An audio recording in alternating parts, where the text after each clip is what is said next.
Well, hello, I'm Joe, And I'm Sam. and we're hosting a new podcast called The Left Can't Meme, as you can tell if you've already clicked to watch this, I suppose.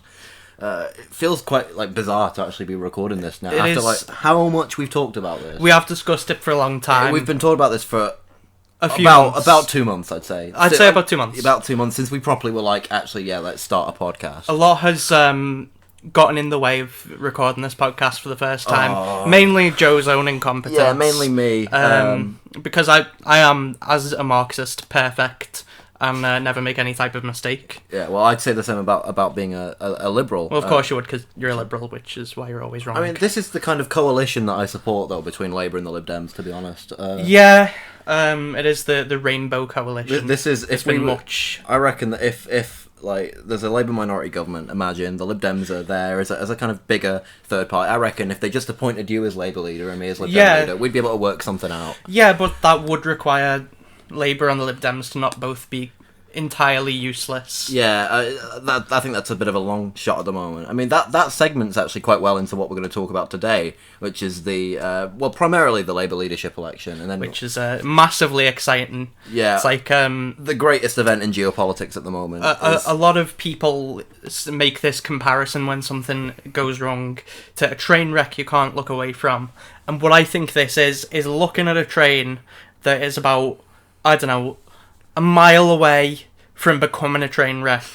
It's not gone off the track yet, but everyone can tell it will. You can just tell, you can just watch it and you just think it's not even properly kicked off yet. It is. I will say that there's never been a greater time to be a Labour member who also has a masochism fetish. Yeah, the Labour Party is at this point just entirely a kind of outlet or vehicle for masochists to express their political opinions, to be honest, because they know it's gonna take a lot to get Labour back in power. I think it's gonna be a long journey. We can accept that. I do not think that under any leader Labour can outright win the next election. I think that there's a lot that they have to work back. I just physically don't think that it's possible to overturn the Tory majority at the moment from a start. What are you on now? 207 seats, something like that. Don't remind me. Yeah, I mean, I can't really, speak that much as a Lib Dem. I don't think that it was a great election. You did lose your last election where Labour won, so I don't think it was a great election for the Lib Dems, to be honest. No, I mean, to be fair though, everyone expects that from the Lib Dems. Yeah, there's people. I tell you what, back in 2017, I went down to London for a few days at the very end of the general election to canvass for Barry Gardiner, who was at the time, and I don't know if he still is, the shadow International Trade and Development Secretary. And, I mean, he was definitely in 2017, I'd say, the most valuable player of the election in terms of going on the air, attacking the Tories, making them look quite silly. So it was quite exciting. But still, up to the exit poll coming out, I had this sort of niggling doubt that we would really do well. I thought we would probably lose seats, probably hand the Tories a massively increased majority. And then, I remember we're all gathered in the sort of the little office that we were in, and we look at the exit poll come out, and they say Conservatives don't have a majority, and the energy in the room was unlike anything that I'd ever felt before. There was cheering, people were jumping up and down, which at the time, there was a massive rush of optimism for the Labour Party, but reflecting on it, that seems almost perfect to describe where the Labour Party is at, where just not losing outright was like a massive thing to celebrate. But even now, you would take that. You would take oh god, yeah. I would absolutely take right at this moment in time, just the left in this country just not being absolutely destroyed, just from the just demolished. The left wing in this country at the moment is in, I would say, the worst state in a very long time. I would say, yeah. I mean, there's been a lot of structural issues over the last few decades that have affected the left wing. You've got the sort of decline of the trade union movement. You've got sort of the pivoting away from sort of traditional socialist economics and towards neoliberalism as this sort of almost on par with the post-war consensus, I'd say, as a student who did a year of foundation history and then dropped out. I am an expert on these things. We you know, Sam's speaking from a position of authority. Yeah, a great experience. Academics respect him in this regard. Yeah.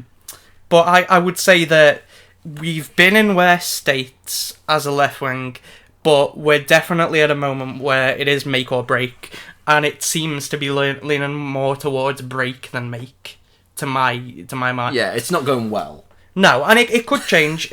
How long is left in the leadership context? Like 2 months. Yeah, we could end up being surprised by the quality of the candidates, but at the minute, I do have my sort of candidate who is my preferred candidate and who I will be backing, but I'm not massively encouraged by anyone on the field. Some are worse than others. Thornbury.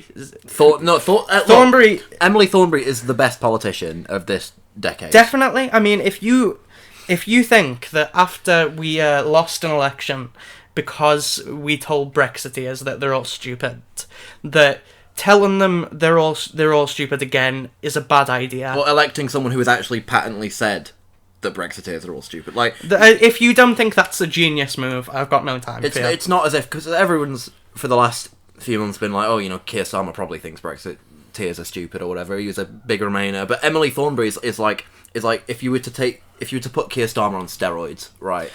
Like, and just like send him in and to just like rep just this London establishment of politicians. Well, I would say you can make an impressive sort of comparison between Emily Thornbury and Keir Starmer, because if you look at them ideologically, a lot of people might suspect that there's not much room between them. I mean, even if you just look at identity politics, they're both sort of middle-class Remainer MPs from London.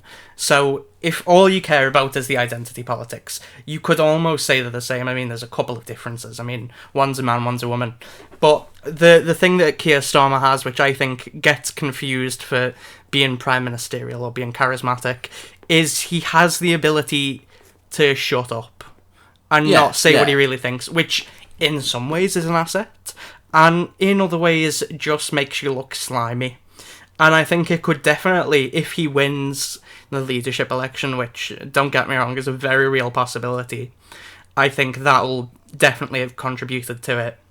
But then I think that sort of issue creates an environment where you've got sort of almost two halves of the party who you will inevitably sort of piss one of them off as soon as you have to make any sort of real decision, and that doesn't really lend itself to proper leadership, and definitely doesn't lead itself to a successful general election campaign in like 5 years' time. We'll go over the strengths, weaknesses of every individual leadership candidate at some point, but to get to like a bit more background to this podcast, I suppose, just for a minute or so, like, we have properly decided to launch this after the 2019 general election. I'd say. Yeah, like, we're both very, very, very angry at the results, disheartened and defeated by it. I mean, like, I stood in it. I had kind of a bit of time where I was like, oh, okay, my own personal result was not too bad, like I did okay in my seat, but then when the reality of what we're facing now sank in, it was just a bit like, oh god, like, we've elected a government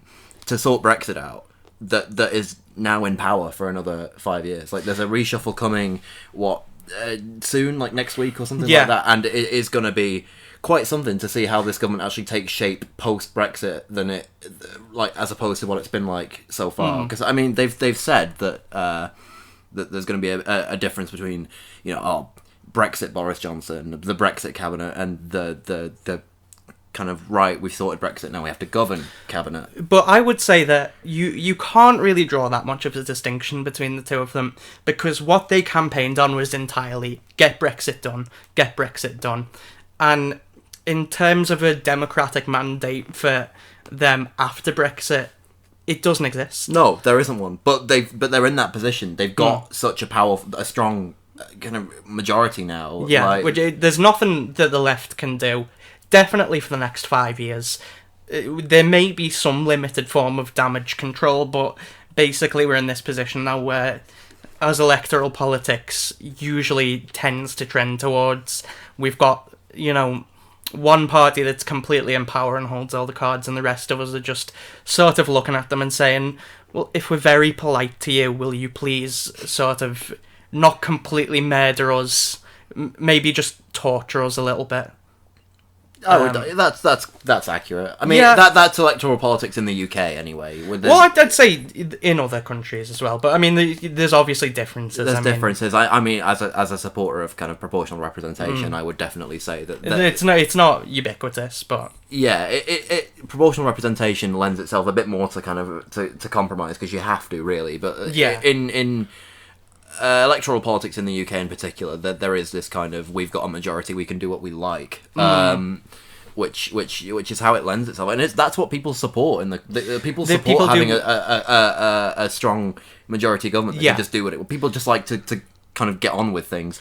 it's a simple way of doing politics, but I'd say sometimes the simple ways are best. But the issue you run into is that if you elect someone to get Brexit done, which I don't think there's any sort of controversy in saying that Labour completely failed because they didn't realise or didn't care that the country had been polarised by this issue of Brexit. They'd been sort of basically stuck in this Groundhog Day of Brexit, and whether you wanted Brexit or not, you were sick of it at this point. You knew realistically, okay, cancelling Brexit is not really on the cards. I mean, Joe Swinson liked to pretend it I was. think that Joe Swinson actually went a long way towards the cause of stopping Brexit. I think she performed outstandingly. Oh, yeah. I don't think there's Brexit any. is now stopped. I don't think there's any question that Joe Swinson was the best leader of any political Article party. 50, don't know her, mate. No, like literally, like oh yeah, oh that's true. Like since the last time I saw you, we've actually left the EU. That's true. Yeah, I But- I completely forgot. Yeah, that we left are. the EU. Yeah. But so you were really stuck between a choice of let's elect a man who says get Brexit done, and maybe we don't completely trust him. Some people would say that he's words I probably shouldn't say on this podcast. But he was promising to get Brexit done, or Jeremy Corbyn, who, I supported and thought he was a principled leader, but what he promised in terms of his Brexit strategy, which I agreed with.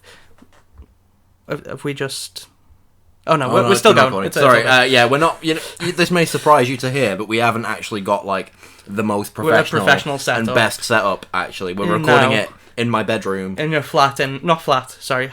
on my laptop, which is a bit iffy at best. The so, studio is fully booked at the minute. yeah, unfortunately, they couldn't squeeze us in. Yeah, Like, but no, I would say that even though I supported the Brexit strategy in principle, what it promised in material terms was we will take more time to do this process that if you're a Remainer you're sick of, and if you're a Leaver you just want done because you want to leave, to renegotiate this deal, which a lot of people didn't have any confidence in getting a better deal out of the EU in the first place, and then put it to another vote, which is going to create more divisiveness, it's going to create more ugly politics, and then if you're a Leaver, you might not get the result that you've wanted for years. If you're a Remainer you might, but it's iffy because there was a lot of sort of...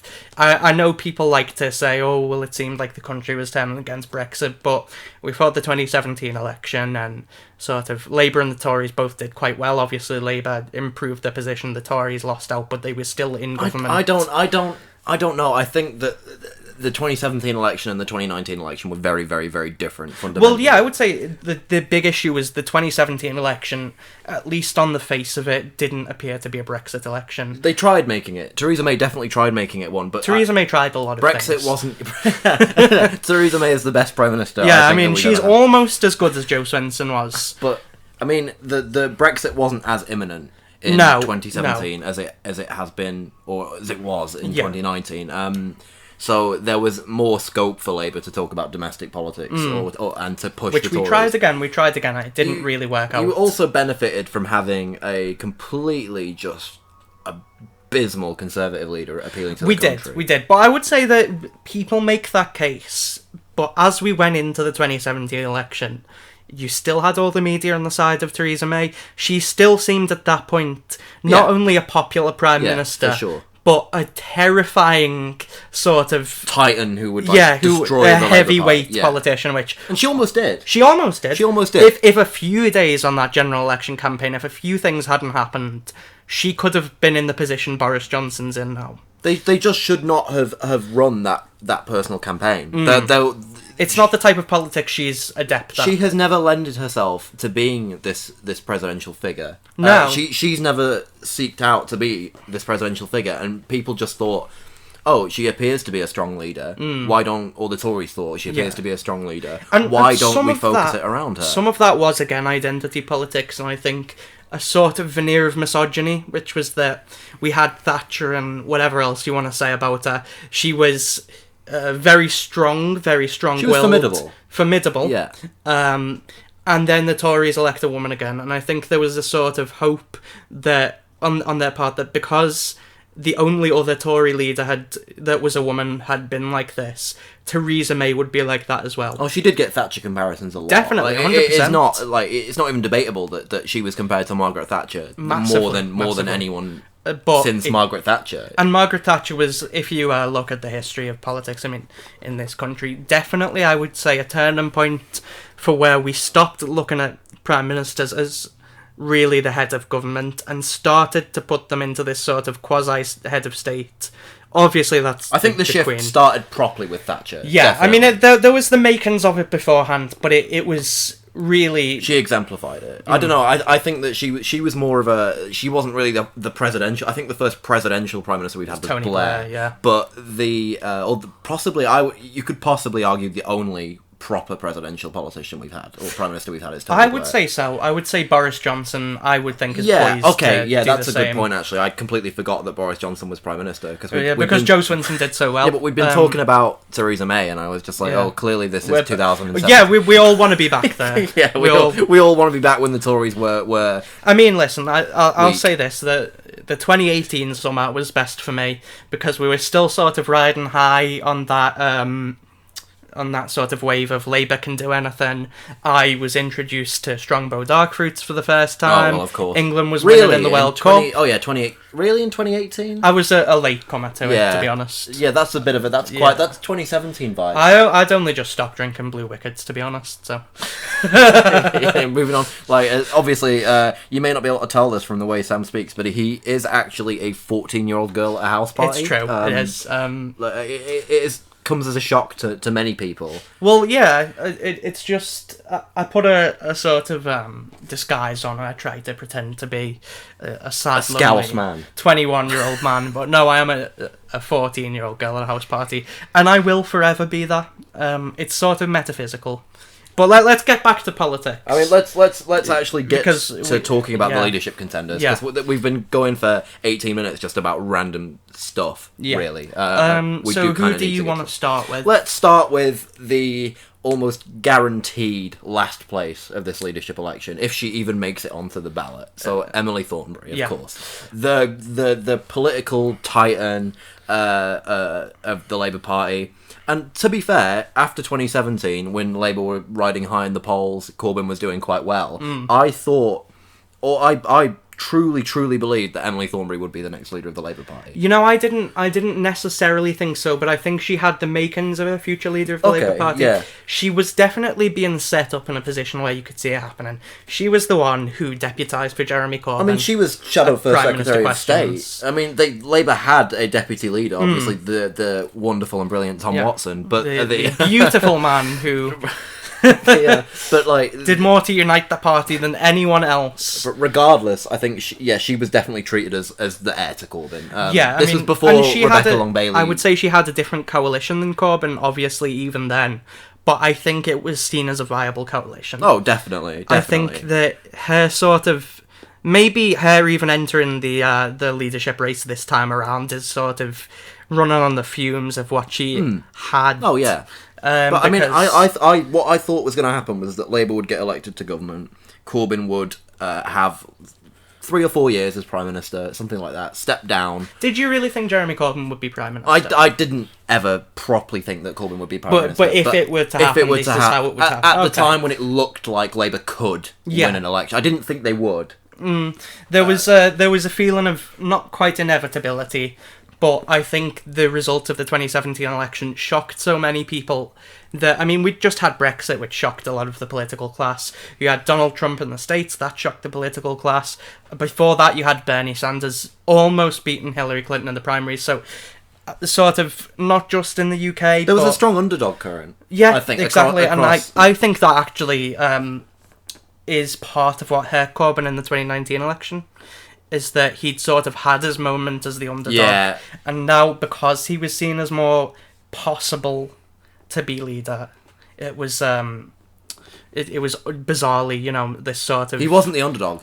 No. After 2017, he wasn't the underdog. I mean, he wasn't expected to win, I would say, but it was seen as a real possibility, which I think maybe scared some voters off. Yeah, and I think, seeing how close Labour came, some voters were probably like, Some people who would have been Tory in the 2017 election, but might have had a protest vote. Yeah, exactly. Or might just not have turned out. But I thought that if Labour got elected, Corbyn would have, as I said, about 4 years or something like that, and then would step down, and Emily Thornberry, having had experience as First Secretary of State and Foreign Secretary, would have been poised to run a Labour leadership campaign at that point and become Prime Minister. And it is quite sad to see that really didn't materialise for her, and she's now in this position. I do not feel sad for Emily Thornberry in any way. Like I've always seen her as one of the smuggest politicians in the country. And you're a Lib Dem, so that is saying something, because you are accustomed to that sort of thing. Nothing to be smug about.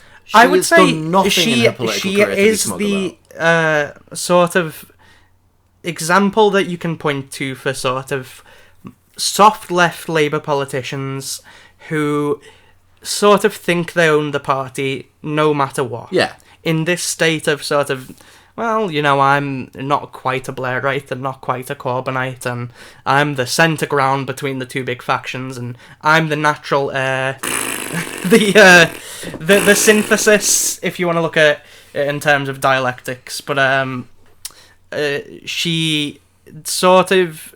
I mean, she had qualifications. Yeah, but one of her main qualifications was she got sacked from Ed Miliband's shadow cabinet for making fun of people with an English flag. So... Yeah, which was definitely the thing we needed in the political climate. Yeah, exactly. Like, I just... Well, have you seen her housing policy? No. So she released 2 policies on housing, which... I won't go into great detail about them, not because I don't know them, you understand. But because you physically do not care. I don't care. Yeah. The first one was sort of for young people, for people who maybe have trouble we must appeal to the youth now. Was essentially, literally, put your name in a hat, and if we take your name out the hat, you get reduced rent. Is she on drugs? I think I'd like it more if she was. Is this a possibility that we have to explore? And then she pivoted, and this is more exciting to me, which is to seize empty homes, and I think that is something we need to do politically, and give them to people who struggle to get a house. But that's a hell of a leap to make. It is, and I don't think it's something that you can believe is credible from someone like Emily Thornberry. For all that you can say about Jeremy Corbyn, right, about the realism of achieving what he wanted to achieve, you can't really doubt that he wanted what he said he wanted. A few issues, there was stuff like the EU, where it was more like he basically agreed to what the party wanted, but really on stuff like economics, on stuff like his housing policy, you could tell he believed in what he was saying. With Emily, he was credible. I'm not a Corbyn. I left the Labour Party partially because of Jeremy Corbyn, but he was a credible, authentic politician. Like with Emily Thornberry, she may well believe that seizing empty houses is the right way to go. I don't want to completely, sort of take that away from her, but it's not something that you can look at that policy and go right away, yes, I believe Emily Thornberry wants that, and it's not just sort of her a political calculation.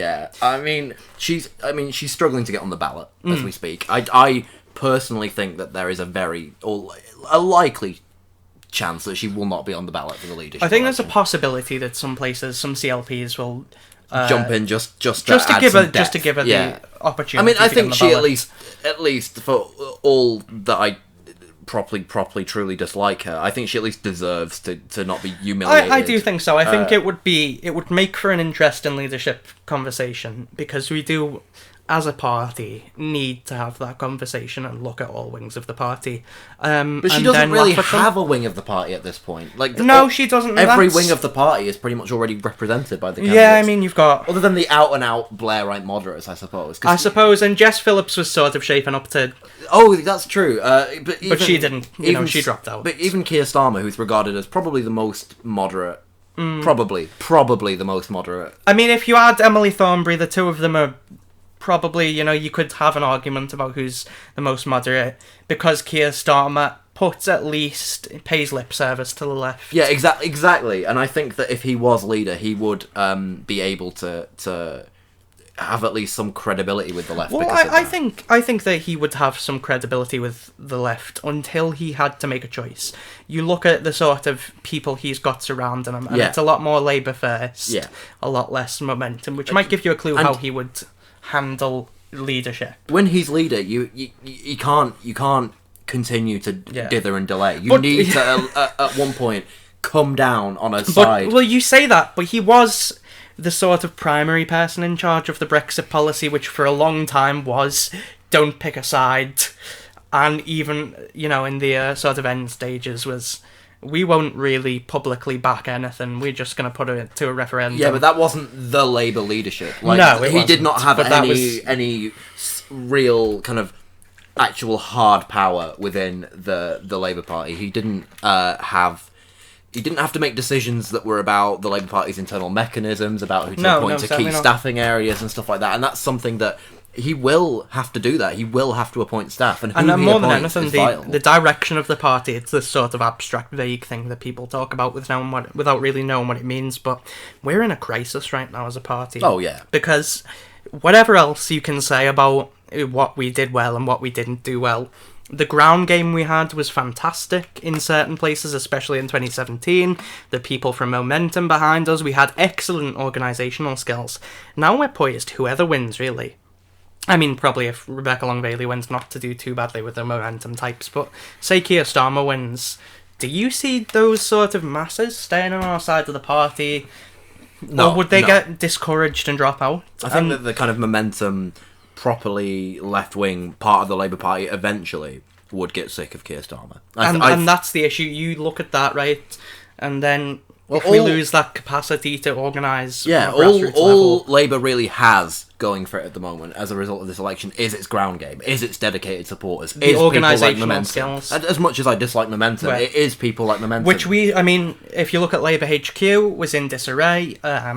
Definitely, if you look at the 2017 election, was portrayed sort of as this inner struggle between the leader's office and Southside.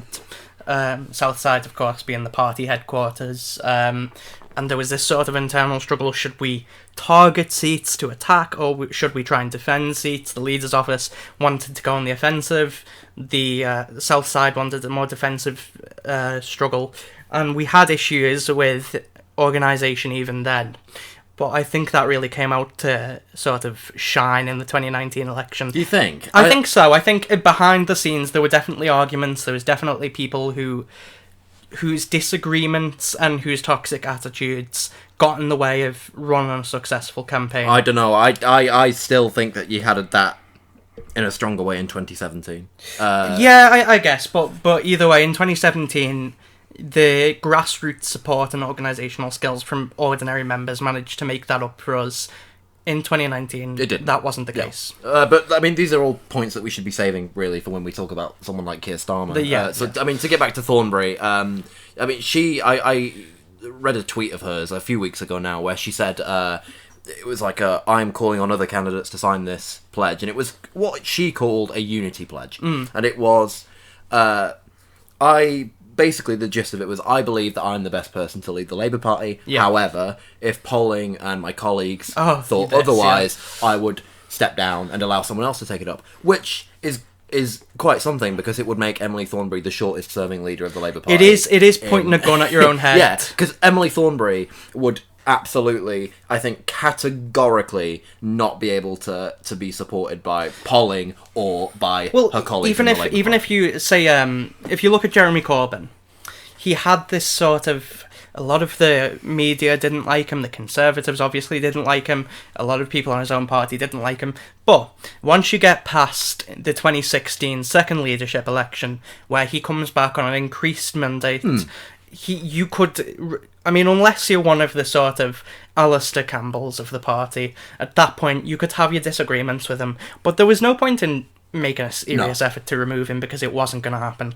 The membership support wasn't there and he wasn't going by choice. Emily Thornberry, if she makes this pledge, Well, she has made the pledge. Yeah, exactly. Yeah. If she makes the pledge that I will go if X, Y, and Z happens, all you're doing is handing the people who don't like you that is literally, an incentive to make sure that happens. That is the most self-defeating way to start a campaign. And it does reflect the sort of Labour centrist You shouldn't attitude. even be discussing the possibility that you would be terrible as a leader. Like, it doesn't inspire hope, does it? It doesn't. And I mean, Thornberry's campaign in general does not inspire hope. It hands the media a lot more power than they... Yeah. I mean, they've already got Well, they now influence. have literally got an admission that she will, allow herself to be completely bullied by the media. Exactly. And completely destroyed. She is literally... Imagine if the leader of the Labour Party... resigned before facing a general election. Just resigned in the wake of poor. You'd be done for. Yeah, absolutely. There would be no. This is a party that I would say is definitely. I mean, I'm not going to say that in 2 elections' time the Labour Party will be gone, but we're at a point now where what happens in the next election and the election after that, and the intervening years, it is vital to making sure we don't go the way that yous did. Yeah. You know. Yeah, I don't even take offence to that. Yeah, fair enough. We could.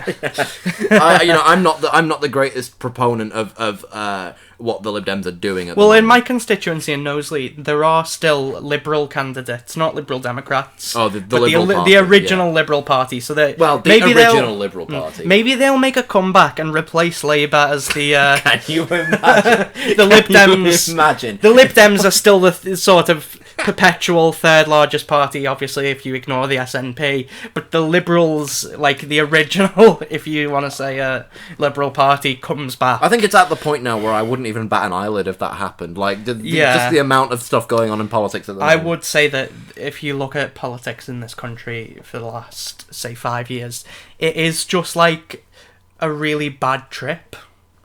It's I am under the impression that I've been hallucinating for quite some time. I mean, and we didn't even have to pay for any of it. So no, I mean this is literally British politics is just a drug. Yeah, that you don't even need to. You can just watch it. You literally just turn on Which is the great TV. because if you're a sort of not to use the term, for lack of a better word, boomer, then it's use the term. If you're a boomer, you have those sort of cocktail of drugs that you're on every day, literally just to stay alive and stop your ancient body from falling apart, and it must give you one hell of a high. So that is like for boomers, the politics is like that. It's this sort of thing. You tune in, you look at that Boris fella on the telly, you go, "Oh, isn't he nice? He reminds me of my grandson."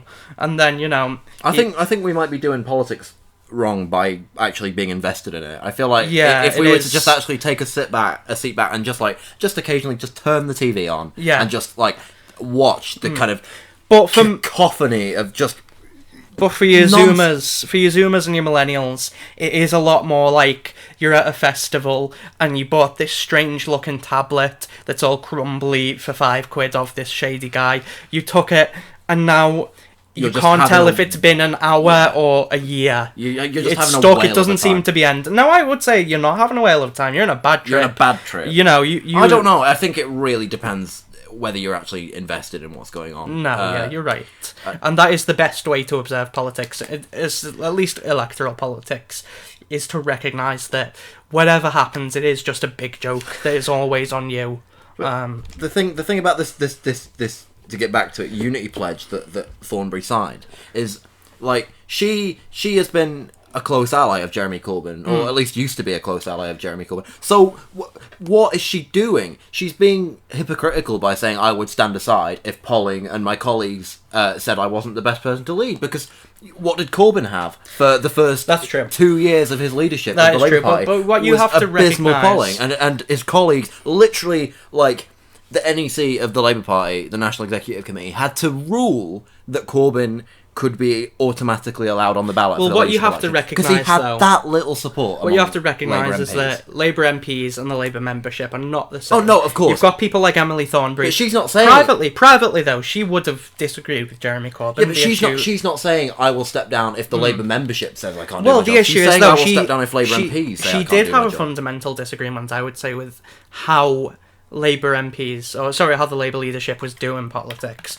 What it was for the first time you had this membership that had a massive amount of power that was unified behind the leader. So anyone who really wanted an immediate future in the party had to not anger those people.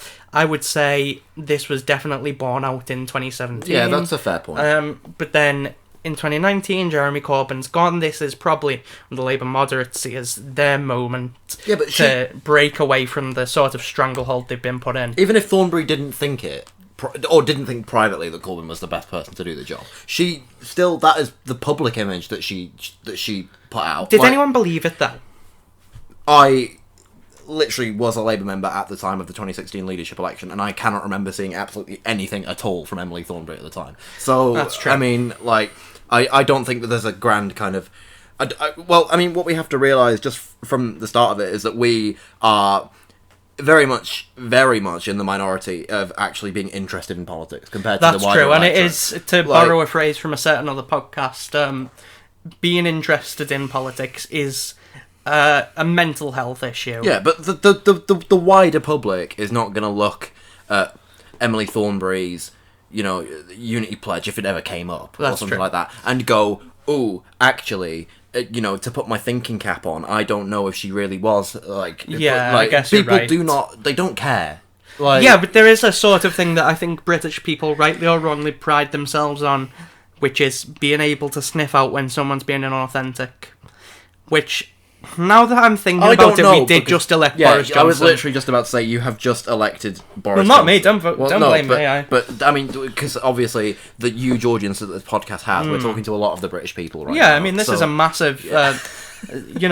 If we haven't got viewing figures in the millions tomorrow, I will assume that there's some sort of foreign interference. Yeah, Russia. Yeah. Russia's back. Well, at you're it. a liberal, so you I'm a do liberal, love I to can blame agree. everything Right. on the Russians. I think we've probably talked enough about Emily Thornberry now. Let's to be move honest. on. Let's move on to. Ooh, should we go with Lisa Nandy? Go I on. was just gonna Go say on, then. that. Let's go. Actually, let's go in polling orders, shall we? So Thornberry, Nandy, Okay. Long Bailey, Starmer. I'd Okay, say. well, let's look at Nandy then. What are your immediate thoughts on her? She has very, very nice words. Like, That's true. she can stand up there. I mean, we talked about this privately, but Yeah. we'll say it again now. She will stand up there and she'll go, "I think that the Labour Party should win seats," and she'll go, "I think that what we should really do here is concentrate ourselves on the towns," and her supporters go, "She knows what she's doing." Yeah. Like, they're like, if she talks about winning seats, if she talks about winning towns, then very clearly It's she an can do inspired it. strategy. Like, I mean, I just remember thinking in the last few general elections, if only we would get someone out there who wants to win a seat. yeah, exactly. Because obviously, what leadership is usually about, and this is something that Nandy even is really trying to change, is leadership is usually about losing. Yeah. And For Labour it is. That is a proud tradition of ours. But just to entertain my kind of terrible joke, I don't even know what to say. Like, Lisa Nandy is just, her supporters are just the most irritating people I've come across, I think. within Not the Labour all of Party. them, but certainly some of the lot more of them, vocal a lot ones. of them. Like, a lot of the Nandy stands, let's say. I tell you what, like- it has been a sort of as an avid Corbyn supporter, this does feel a bit like a punishment for me, where I get to sort of be on the other side of looking at this sort of movement that I really don't understand or like, and watching these people just yell about their candidate, and at first I disapprove of them, and then I go, oh my god, this is what I did. They're actually gonna. I mean, to be fair to Lisa Nandy, she is she is the underdog. I mean, She is. She is running quite a good campaign. In a way. I mean, look, I don't agree with Lisa Nandy on a lot of issues, but I think that she has. You have got to give her credit. She knows how to create a political movement. In a lot of ways, you can draw a comparison between what she's doing now and what Corbyn did in 2015, which is coming from almost nowhere. You take up this issue that, you know, you look at people who haven't really been listened to, and you take the message to the people. The issue is, Lisa Nandy may well be very good at diagnosing the problem, which is that Labour has historically failed towns, hasn't really paid attention to a very important segment of society. That's just a changing demographic, though. Yeah. I think Labour are definitely at a disadvantage compared to the Tories. Just if you just look at the face of British politics, like the Tories have. Though, what is it? What do you mean? Well, like, can you tell me what Lisa Nandy thinks we should do to fix it? The win seats. But no, really, genuinely, seriously, do you know? No. Nobody knows. I've seen she wants to have a conference in a town. Yeah. She has talked about. Is that actually what her plan is? She does want to have a conference in a town. Yeah. Is she absolutely mental? I mean, that's just logistically. Yeah, I mean, I've got my own private thoughts about her. But no, I mean. Have you? I have. Have you got your private thoughts about this? Right. This is getting very non-Volcel.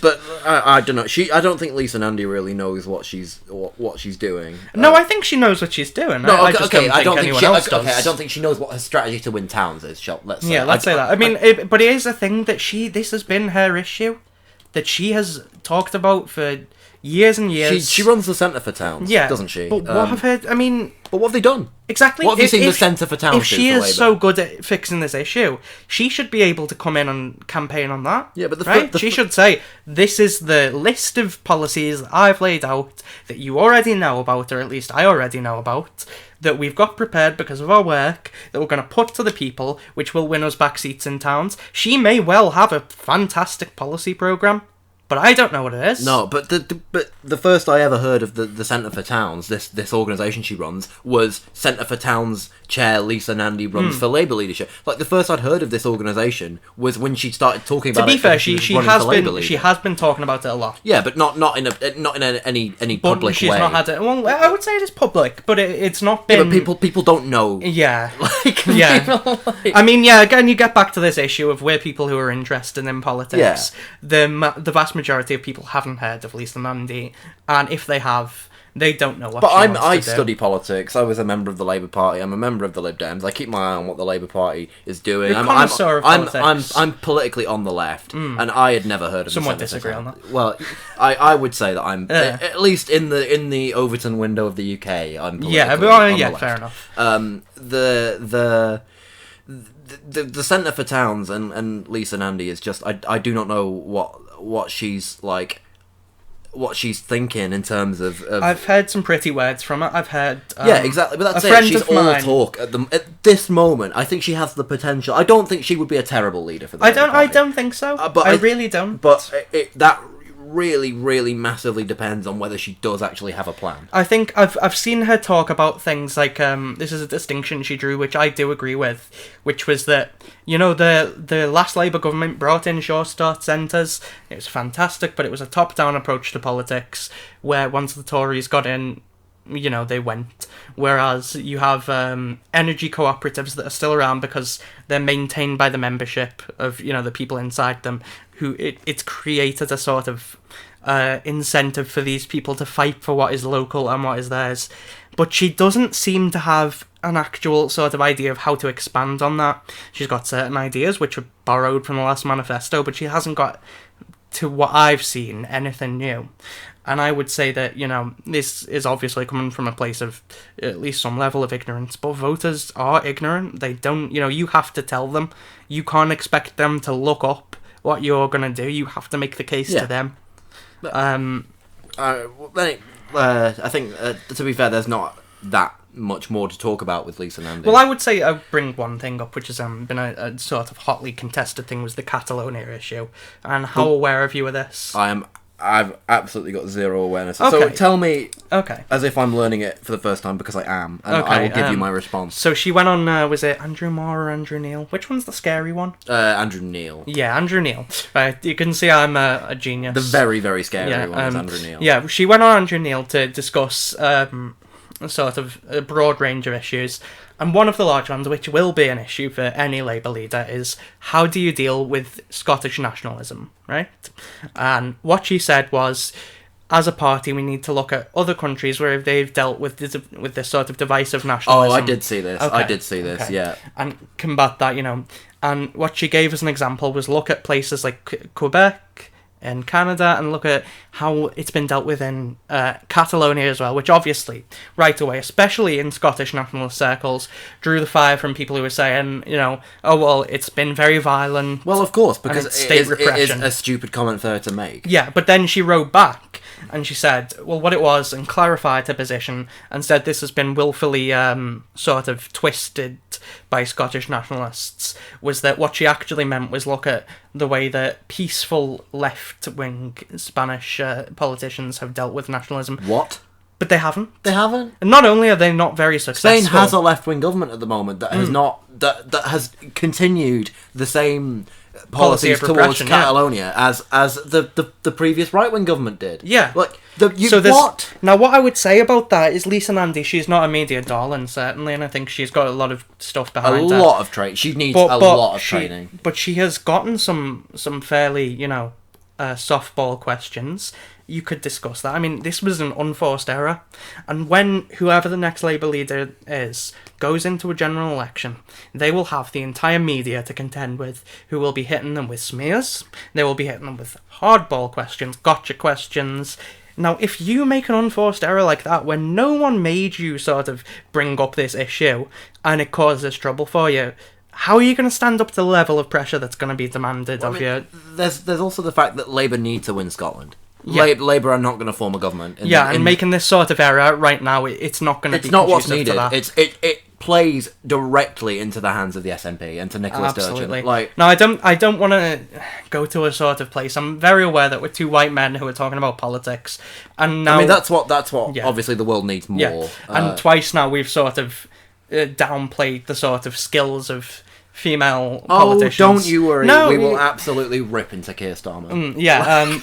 But no, I don't want to be completely sort of dismissive of her, because she has got, whatever you want to say about her supporters, they're excited for her in a way that people, maybe with the exception of Rebecca Long-Bailey, who we'll get on to, don't really have that level of excitement not. for. I mean, who is stanning Emily Thornberry? Emily Thornberry. Well, Emily Thornberry's husband. Who's the Starmer stans? That's a good the question. Thornberry fans. That's a good question, actually. Who are the Starmer stands? Well, let's get on to Keir Starmer. No. Let's get to Rebecca Long-Bailey. We did say we'd discuss her let's do next. that. Let's do Rebecca Long-Bailey, who is actually my local MP, and we are currently recording this in her own constituency. Yeah, I mean, she could parachute in at any time. And absolutely. I mean, there's a window behind her. Yeah. She swing in, just kick the window. She has a gun to our heads. Oh no! We've got to say nice hi, things about her. Rebecca. Rebecca's not here right now. By the way, this is my endorsement of Rebecca Long-Bailey, and she's a fantastic politician. She's never made an error in her life.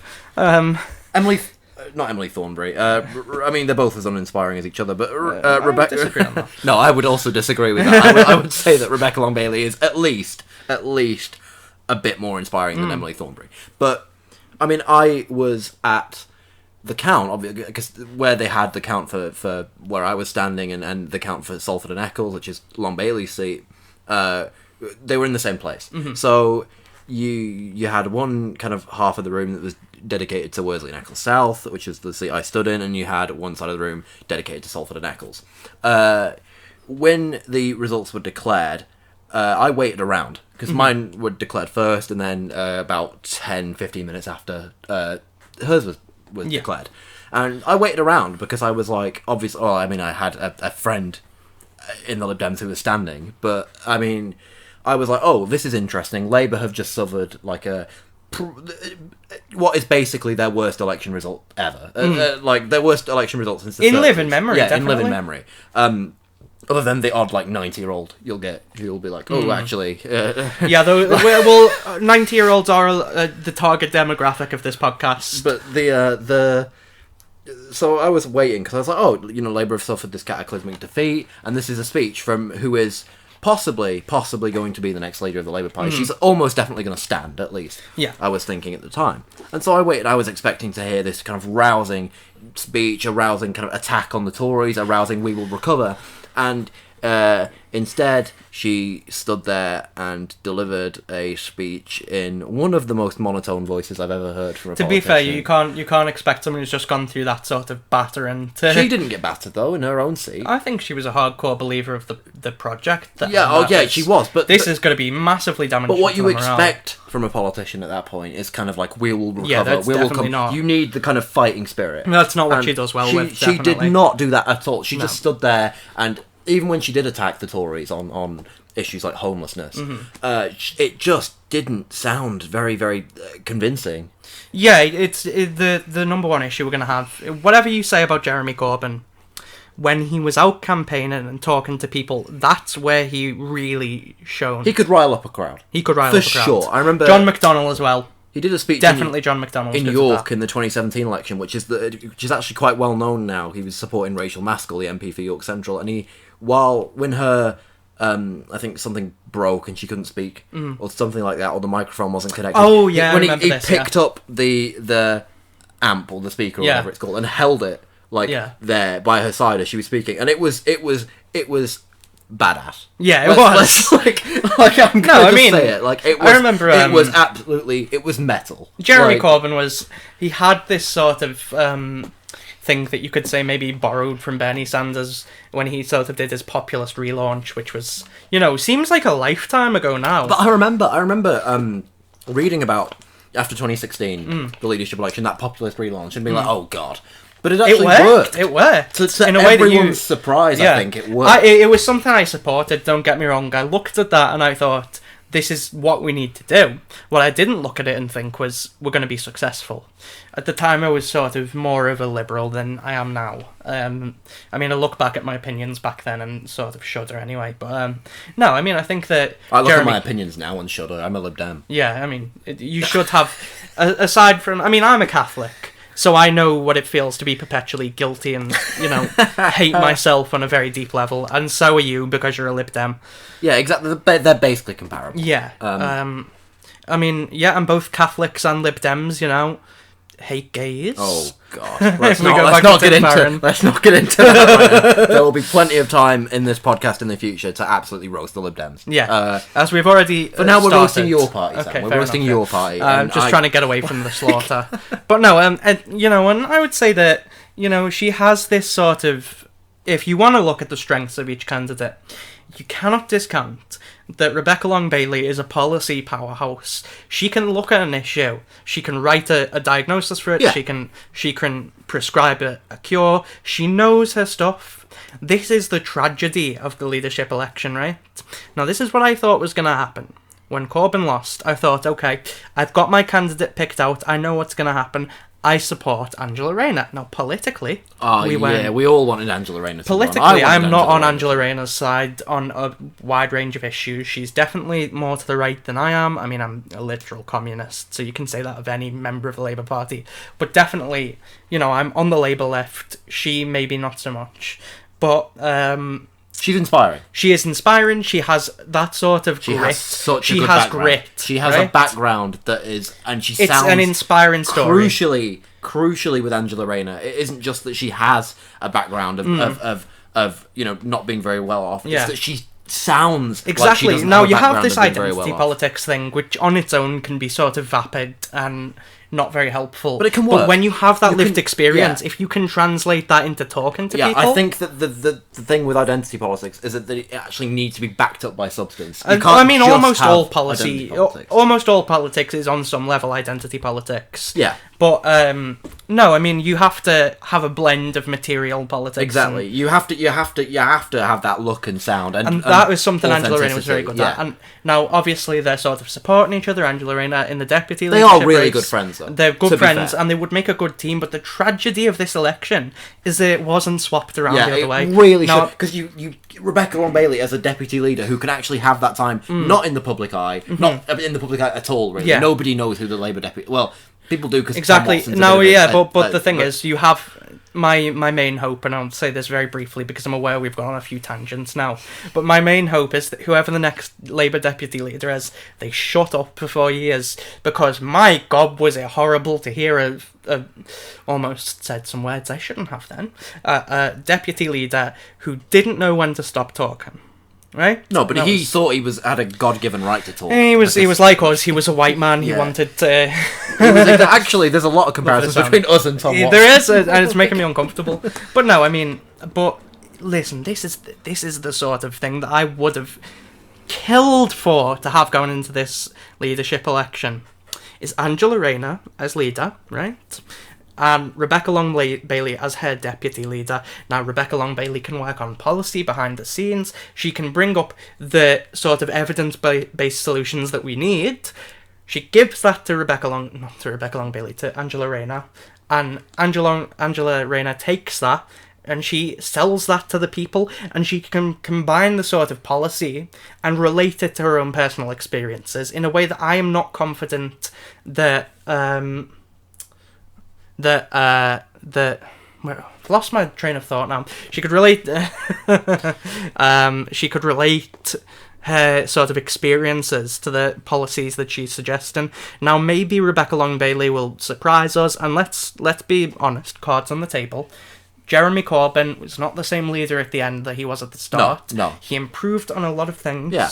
So whoever takes leadership... Well, yeah, you've got to remember that whoever becomes the Labour leader, they will have Years. staff. They'll have staff and they will media have time. gurus or whatever, Yeah. and spin doctors Yeah. who can help them. But the problem is that the first few months of leadership, I think, are crucial. Even with Corbyn, who Yeah. got better over time, but was always seen as this kind of, communist who didn't know what he was doing. Yeah. And that never went away. Not fully. Not fully, but he got better at issues surrounding it. Yeah, he did, but it stuck. It My did point stick. is that it stuck. Whereas if you look But- as much as you hate Tony Blair, if he you had look a at sort Tony of- Blair from the start, he knew But what he was you doing. have to understand, though, that this has been very difficult for me, Jeremy Corbyn, losing the election, because I'm a communist who doesn't know what he's talking about. And I felt very you really represented. empathise with Jeremy Yeah. Corbyn, do you? Yeah. No, genuinely. But, no, I mean, Rebecca Long Bailey plausibly could get better at talking to people and exciting people. But you had a sort of ready-made ticket there. A balanced ticket of someone behind the scenes who could come up with policy, who could deal with those issues, and someone in the public eye who could really sell the policy. And it's perverse, the fact that it's swapped around. They're both in the role that they're not suited for. Yeah, absolutely. Rayner is that public facing politician. She is the one who should be representing Labour. Yeah. To rather than working on policy, she should be the one talking about that policy, Yeah. convincing people on that policy. She's not. I think that she's very, very talented. Don't get me wrong. Absolutely. I absolutely think that Angela Rayner could win a general election. love her. If she was She's Labour leader. fantastic. And I think that, to be fair to her, she is poised now to be the next leader of the Labour Party. Definitely, it could happen. I mean, she's virtually guaranteed the deputy leadership. Yeah, but we are talking about now we're looking ahead to sort of 2024 for who's going to be the next leader. But I mean, she's not old. She's No, young. no, she's no. what? Is she in her late 30s or something like that? I think early so. 40s. But And I mean, like, we have to be aware that we are looking at this thing. It's going to take another 2 months. It's going to drag on. Things will change. Yeah. But no, I mean, it's just a tragedy. I wish this positions were I swapped around. really wish it. I really That wish would be it a was. fantastic. I mean, I'm not a Labour supporter, but I want to see the Labour. I want to see the Labour Party do better than the Tories. Yeah. And I want the Tories to lose. I want Yeah. Boris Johnson to just never ever speak again, and to never do anything again. I don't think you'll get your wish. No, I don't think I'll get my wish, but I've come to terms with the fact that I probably won't get my wish. But I want to see Labour do not astoundingly, but I want to see them do well. I'd rather have them. You'd rather live under a Labour Yeah. government than a Tory one. like, you know, I'm sick of the Tories. Yeah. I can't stand the Tories. at Yeah, this point. exactly. Anyway, I think we should probably move on to Keir Starmer. To be Keir honest, Starmer, let's we've go. delayed this enough. Yeah, both we have had a little very bit of a strong discussion opinions about on Keir Starmer before, but Like, go on. Keir Starmer is, from a non-Labour supporter's perspective, and probably from a Labour supporter's perspective as well, depending what wing of the party you're on, Keir Starmer is the most boring man. He in is British politics. useless. He is absolutely, like, I think I read in a Lib Dem group someone described him as artfully dull, and like that's actually a very, very good point. Like, Now, when I was a creative writing student in in the city of Liverpool College, shout out, my second year, I had to write some piece of writing. It could be fiction, could be non-fiction, it could be in any variety of styles. Now, I went in the end with a screenplay, which I called Mission Deplorable, which was a team of UK politicians breaking into the White House to assassinate the then President-elect Donald Trump. And it was a comedy.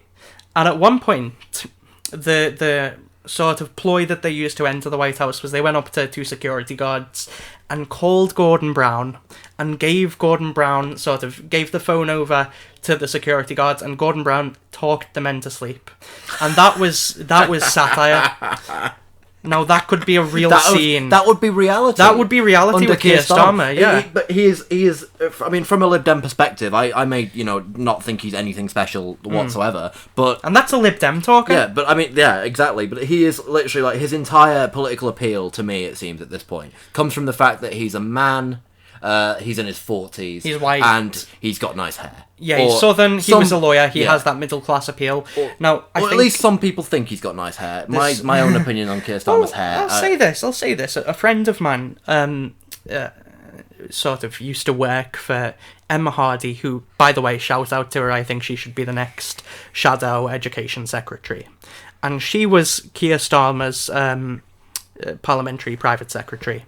And she said he's got fantastic hair, so I'm going to take you up on that, Joe. Yeah, I mean, but nonetheless, let's move on from Keir Starmer's hair. I from a Lib Dem's perspective, he's great for us. Yeah. For in terms of if we want to do well in a general election, because the way it's traditionally worked, it's not been the same in the last few years anyway. But the way it's traditionally worked is that the Labour leader is actually very, very, very important to the Lib Dem's successes. We do better, and you wouldn't expect this. On the face of it, it would look like the opposite. But we do better when there is a moderate leader of the Labour Party. Yeah. And the reason for that is, you may look at it and think, surely they'd do better if there's a left-wing leader, they can position themselves. Polarise us a bit more. But in reality, most Lib Dem seats, or Lib Dem target seats, are currently held by the Conservatives. Or seats that the Lib Dems used to have are currently held by the Conservatives. In seats like that, it is very, very, very, very important that the Lib Dems, who are usually seen as willing to do a deal with Labour, wrongly I would argue, but are usually seen that way. You need to have, in order for that to be true and for people to risk voting Lib Dems, you need to have a Labour leader who's palatable to those people. You can't have people be scared of voting Lib Dem because they're afraid of a Labour government or a propped up Labour government, because if they're scared of a Labour government, they'll just vote for the Tories in that seat, even if they're not usually aligned with the Tories. You need to have a moderate Labour leader, and you need to have a Labour leader who they can stand, and at that point they're willing to risk voting Lib Dems because they don't actually mind a situation where Labour come to power with Lib Dem support and the Lib Dems keep them in office. So really, I should be a big proponent of Keir Starmer, I should be a big fan of Keir Starmer, but I just find it so difficult because the man has absolutely no principles. Well, I'll tell you what, right? Now, I've heard this from other people, I believe this myself, that he has sort of empty suit syndrome, which is what a lot of people in Labour want. He looks like a politician, we'll elect him. Now, in 2017, I think it was, when we had that fantastic result, which wasn't so fantastic. No, but it was definitely it was celebrating defeat, but it was celebrating a good defeat. It was looking ahead to a possible future that didn't materialise. Yeah, it was like kind of like we were expected to be completely shafted, and we weren't. And Jeremy Corbyn said something that stuck with me, which was, politics is not in the box that it once was, I'm paraphrasing here, and it's not going back in that box.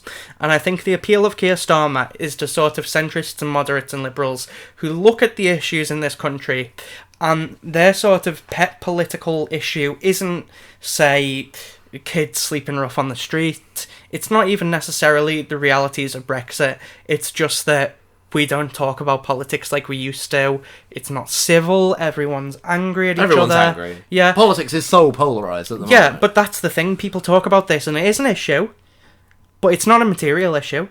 It's not a real thing that matters to people's everyday lives. No, absolutely not. It, You know, it matters to people and who if you're- talk politics on Facebook. If your main sort of thing that you care about in politics is that everyone is nice to each other, you are useless. Frankly, you literally just do and not. you don't deserve You people don't to be deserve, nice no, to I you. was about. You do not deserve to have any political role ever. No. You do not deserve to have a And- political career. You are absolutely, fundamentally one of the worst things about modern British politics. Absolutely. And you should go away. You should shut up, No. and you should never speak again. Shouting at people for shouting at people's sake isn't necessarily the best thing. But being nice to people for the sake of it isn't great It's either. so irritating. What has it achieved? It's so irritating. What has it achieved? Oh, you're talking about homelessness. You're saying that we should fix homelessness. I'm saying that we shouldn't fix homelessness. But you're not Let's shake hands. you're not being nice to me. Yeah. Shut up. Like I don't care. You are supporting, like, especially for Tories, I find on the internet, you are supporting a government that is literally allowing people to just die on the streets. Yeah, Like, it is systematic killing of It's the poor. underfunding education. It's underfunding healthcare. It's underfunding everything. Disabled Local councils, suicides on universal literally- credit. Literally everything. When They a are government... absolutely, they've destroyed the country. Like, I was quite young when we last had a Labour government. I was what? I turned 10 like 3 I days wasn't after the even election. alive when we last had the Labour government because I am a 14-year-old in a house party. Yeah, Wait, has but- it been 14 years? No, it hasn't. So that joke doesn't make sense. But like I was a child. Yeah. But even I turned 10 like just Yeah. after the election. But I can still, looking back on it now, like I can still remember a time when parks were funded. Yeah. When things were actually clean, when things were actually orderly, when streets were clean, like everything like that. And I've grown used to it. And this is not something that British people should be used to, is having like streets that can't be cleaned and councils that are underfunded. That's not something that we this should is just something that's accept been massively as the norm. normalised. Yeah. Is that, I mean, for all New Labour's faults, and I will take them to task any day for their fact that they had this massive influence that they didn't use to fix structural issues. They put a plaster over it. But for all the faults, I remember there weren't homeless people on the streets, like you said. It wasn't this sort of crisis that we have now. Well, there were homeless people. Well, yeah, but not to the level. extent. Yeah, exactly. Like, They didn't fix it's the horrible. issues. It's horrible. It's you look at this disgusting. country. It is not acceptable. In fact, if you any wanna- first world country, If you want to look at the sort of what's causing the divisiveness in politics, maybe you do have to look at the fact that there's this political elite that will be happy and fine whatever happens, and then there's ordinary people who will be crushed under the boot of the people who have power if we don't elect the right person. no, but we're supposed to be nice to them. We're supposed to be nice to politics- the people who politics allow this isn't to a become the norm. gentlemanly like, sport. No, like I'd see like or someone I know set up like an organisation which is like to promote niceness in politics, and of course they were a Tory at the time. Anyway. And it's like, come on, like. We support literally like letting people die on the streets and having underfunded healthcare systems, but we also promote civility. Why should you be entitled to any form of civility at all when you're letting that happen? Exactly, Like, and what else we have to take a sort of brief foray into an issue we've agreed we wouldn't talk about, but just for 2 seconds, I have to say this sort of attitude that is mainly in the US, but we haven't. Not I the know, US, not the US. I know, but I'll say this for 2 seconds, right? Okay. Ripping a piece of paper up is not an act of resistance. No, right. And Nancy we Pelosi- shouldn't import the idea that it is. No. Clapping at someone actually isn't stopping the material effects that person has. It can, in fact, be interpreted. Oh, well, we don't stand up for the president, and and therefore we've done all our bit. No, you haven't done your bit. You need haven't? proper opposition. You need to be absolutely ripping him to shreds. You cannot have civility. We are past civility in modern politics at this state. In the US, in the UK, if you care about civility to the exclusion of all other issues, that isn't civil, because what you're doing there is allowing people to die. And that's not civil. No. In fact, that's violence. Yes, exactly. Your politics is violent. Like and All politics is to some extent, but that especially is. like I find it at this point, I think, unlike okay, I have friends who vote Conservative, but those friends crucially are not interested in politics. Like they're not Tory members. They're not Yeah. like passionate about. They don't have about super the Conservative- profile picks. No, they just vote Tory. Yeah. Like they just vote. It's a passive based on thing, what- yeah. it's a passive thing, and you know what? I can be friends with them because, like, you know, it's not like they're actively choosing to support like things like that. They're voting for it, sure. Yeah. But like that's not through fault of their own in Yeah. particular. That's just them seeing what they see Yeah. and voting for it. And the fact is that Labour has failed to make the case to these people that voting for those people for them is going to improve their Yeah. lives. We But tried, but- but we didn't succeed. But I struggle. I really, really, really struggle to be friends. Or I don't think I actually would say I'm friends with any. Other than maybe I have one or two I'm just not thinking of. But I really struggle to be friends with active Yeah. Tory members. I mean, you've got your Like- best friend David Cameron, but on the Oh, other, yeah, other him. than my mate Dave. Yeah. But it's just like even the liberal the liberal Tories irritate me to such an extent because it's like, oh yes, you can proclaim to be this kind of right wing, you know, liberal or Yeah. libertarian person, but you're supporting a party which is not that. Anyway, I think we've been talking about this issue for 10 minutes, and just to let me finish the sentence But this that is- spawned all this, is that if you believe in that, and you're in the Labour Party, 100% you're voting for Keir Starmer. Because that is what he is. What Corbyn said was politics isn't going back in that box, and Keir Starmer is nothing more than an attempt desperately, and in my view, completely in vain, to put politics back in that box. It won't work. Liberals want to go back to normal. They want to put things right, not by actually fixing structural material issues, but just by making people be nice to each other, and they see electing someone who looks like a politician as the way to do Yeah, that. that's literally that's Keir's that's what I appeal. said. It's that is Keir's appeal. Yeah. Is that he just looks like a politician. He has the background. If you were to actually, I think if you were to just imagine, say you'd never seen Keir Starmer in your life. I wish. And you, me too. But if you were like just told to imagine a politician, like just a random like think what does a politician look like? You'd probably end up with something that looks a lot like Keir Starmer. And there's a lot of sort of toxic and, to borrow a phrase, problematic assumptions that go into that, which we can get into. But yeah, I mean, just let's be realistic. Yeah. If you're thinking about that, and you've been socialised in this society to think of things from a certain sort of white male-centric point of view, it looks. They're onto me. They've got me. You know, it looks like Keir Starmer. Yeah, it does look. But like, I don't know. I think that the tangent we just went on about civility is actually is quite fitting for this podcast. It is. Because we are actually, you know, although we obviously come across as quite cuddly, lovable Yeah. people, we are actually quite annoyed. Yeah, at what I'm politics not is happy. Like, yeah, we're not entirely. We have one or two gripes with the political. But system. I want to warn very briefly against this idea that yelling is doing politics is the other side of the coin, where if you think, oh, if I just say how angry I am, that is fixing an issue. So It's not. are you saying that you need a kind of centrist approach to deal with that problem? No, I'm saying that you shouldn't just tell people to shut No, up. definitely not. You should. There needs to be engagement, but it shouldn't be like it shouldn't be No, capitulation. I mean, and there's a certain thing to be said for bullying people. I would happily bully Boris Johnson. I would happily bully Boris Johnson. I don't want to bully the people who voted for I him. think- If with this one caveat, if you're someone in the sort of the big story of the election, right, was Labour losing its northern firewall, its its sort of heartlands to the Tories. Now, I may not agree with people who live in those constituencies who voted Tory, but I can't imagine that it was an easy decision for them. These aren't stupid people. They are people who were let down. They had a reason for voting Tory. God knows if I would agree with it. I don't. But, you know, they had a reason for it, and I don't want to just make the assumption that they're stupid. I would absolutely want to engage with them and say, all right, we failed, we're sorry. We've got to make the case to you and put policies to you and put it in a way that's believable to you that your life could get better because you've been failed not only by the political establishment and by, you know, successive governments, but by us too.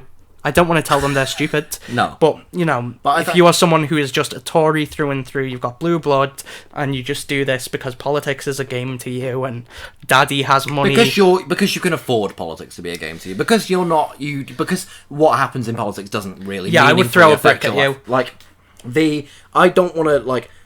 Don't get me wrong, but I was bullied throughout school, throughout education or whatever. But I think a big problem with these people and with people like Boris Johnson is that because of the private education they went to, they were never bullied at school. No. And like they have literally never had to have like any like they've never felt like powerless. Yeah. They've never felt like what they do doesn't matter, and they've never felt like they've been kept down. And I don't support bullying, obviously. Like, No. who does? But the like a big problem with that is that they've never had to face any sort of like criticism or big scrutiny. These are the people who burn £20 notes in front of homeless people. Exactly, and that literally happened. Like, that literally does still happen. Yeah. Like, they are just like they have no empathy. Like, No. and because they've not been raised to have empathy, they've been raised to be kind of obviously hashtag not all Tories, but like the like.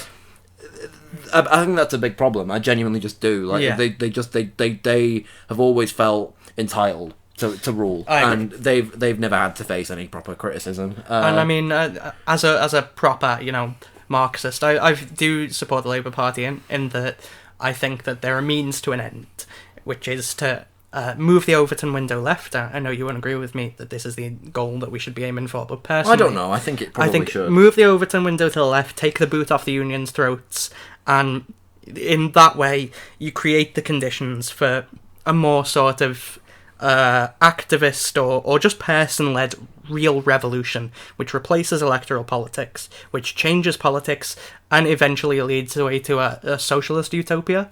But I have one or two issues with that. But, I don't think electoralism is a successful long-term strategy. But definitely in terms of, we're doing it wrong. And electoralism right now, if you look at it and think this is the right way forwards, and you can't see any issues with it, I'm not sure you have a brain. I think you're a fool. Yeah. I think that's a pretty good time to close this off. But before we close this off, just to get into that issue, that dreaded issue that we said we wouldn't talk about, I'm going to say 2 words and then I will not speak again and we can finish. Bernie won. Bernie won. Absolutely. Right. Thank you for listening, all 3 of you. Yeah. And I think you mean all 3 million. All 3 million. Sorry, slip of the tongue. Yeah, thanks for listening. We'll do the same again soon. I don't think we're gonna have. I don't think we're equipped enough to really have like a consistent update schedule. But subscribe to our Patreon. Subscribe to my premium Snapchat. Yeah, go on my OnlyFans. Right. Thanks for listening. Right.